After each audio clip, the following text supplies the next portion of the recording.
everything starts healing when you stop feeling. அதாவது ஒரு சில விஷயத்துக்காக வருத்தப்படுறத நிறுத்தினா ஆட்டோமேட்டிக்கா அந்த காயம் ஆற ஆரம்பிக்கும்.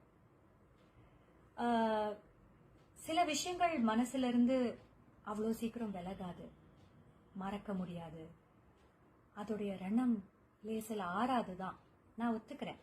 அது அந்த விஷயத்தினுடைய இன்டென்சிட்டி பொறுத்து, அந்த விஷயம் எப்பேற்பட்ட விஷயம், எந்த அளவுக்கு பாதிக்கப்பட்டிருக்கோங்கிறதெல்லாம் பேஸ் பண்ணி. பட் எதுவா இருந்தாலும் நீங்க கொஞ்சம் அதை ஆர்வாட விட்டு அதுல இருந்து வெளியில வந்தீங்கன்னா ஆட்டோமேட்டிக்கா உங்களுடைய இந்த மனநிலை மாறும்.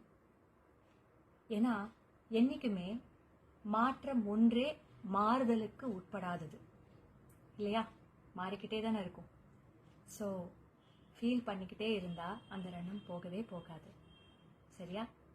அதனால கொஞ்சம் அந்த வருத்தத்தை எப்படியாவது தாங்கிக்கிட்டோ அல்லது மறைச்சிக்கிட்டோ அல்லது மறந்துட்டோ அதுல இருந்து வெளியில வந்து சந்தோஷமாக இருக்க பழகுவோம். சரிதானா? Take care.